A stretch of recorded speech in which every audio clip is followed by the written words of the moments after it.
As we look through the empires of history, we can observe that conquering and ruling the European continent was almost an impossible task.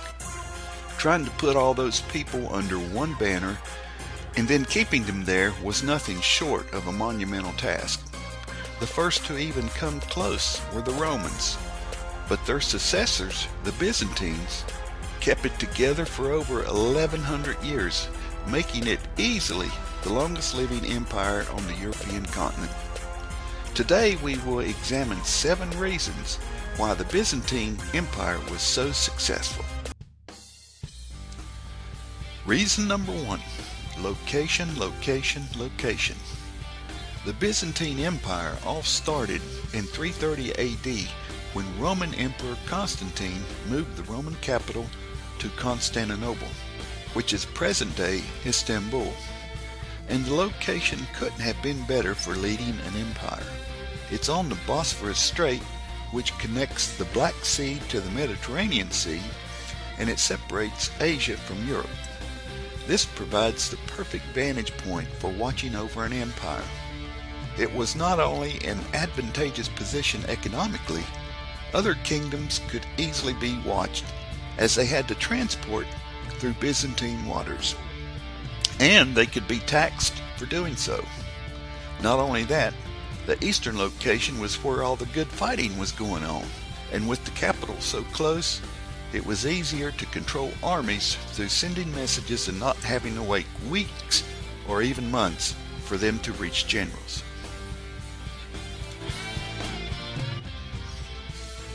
Reason number 2, self-defense and security. Defending your capital from invaders was a logical step to protect the Byzantine Empire. And what better way to accomplish this than with a wall?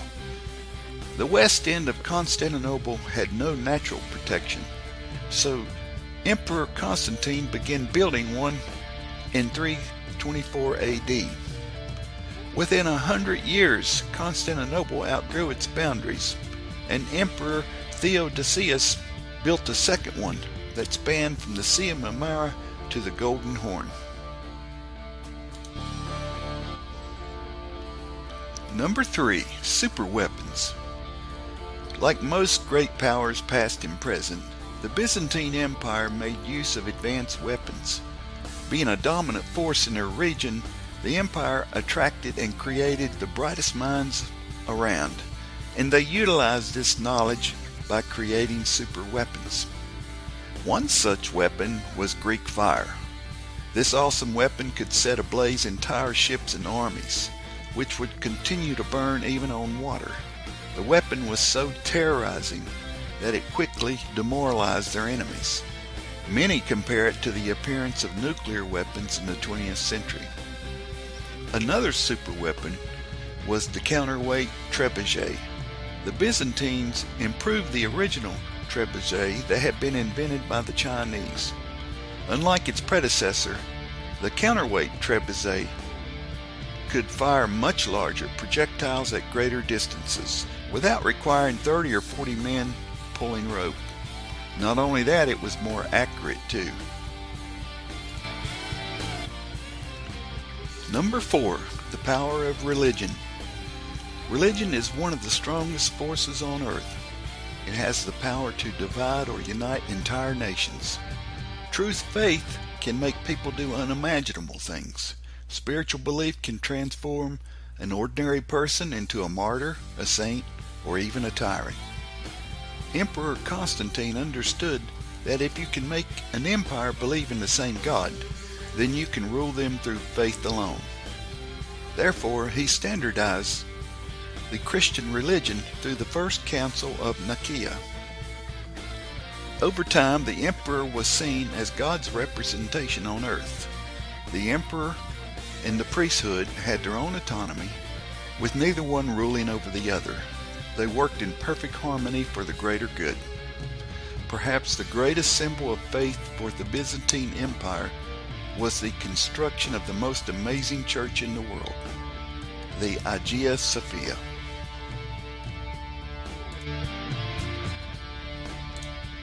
Number 5, eliminating internal strife.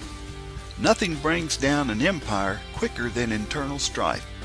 This was the problem with most all European kingdoms.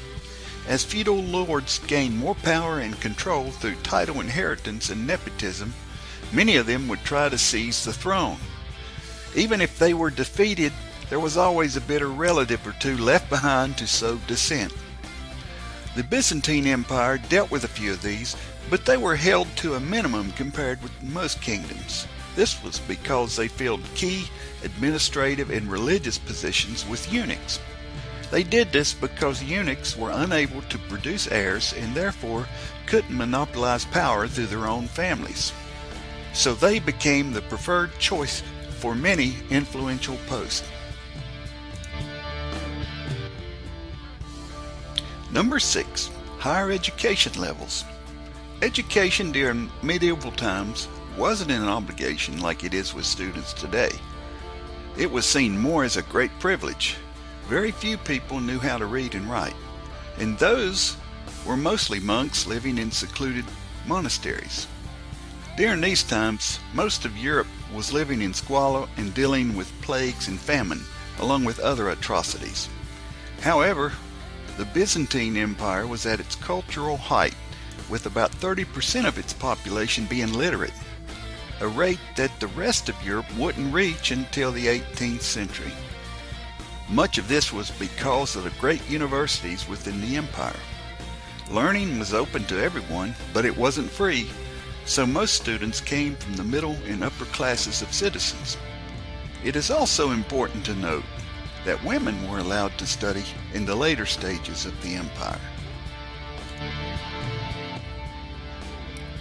Number 7. Diplomacy. Many believe that Christianity was the greatest legacy left by the Byzantine Empire, but then there are others who believe it was their gift of diplomacy. There is no doubt that their ability to get along with neighbors was a big reason they lasted for over 1120 years. The Byzantines took advantage of diplomatic knowledge they learned from 3 ancient empires. From the Greeks, they learned the importance of using rhetoric as a tool of public diplomacy. From the Romans, they learned divide and conquer tactics to assist other states with civil engineering projects. And from Egypt, they adopted dynastic marriages and sophisticated ceremonies to impress foreign dignitaries. The Byzantines became very skilled at this last piece of knowledge, and it paid off handsomely for them. With the exchange of expensive gifts, they were able to influence foreign representatives in a big way. Perhaps the most value they provided to the world at the time was how they acted as a buffer between Europe and the Muslim world. We thank you for taking time out to watch our video. If you enjoyed this video, we would appreciate it if you would hit the like button below and leave a comment about your thoughts. And don't forget to share it with some of your friends. Also, be sure to subscribe to our channel so you don't miss future discussions.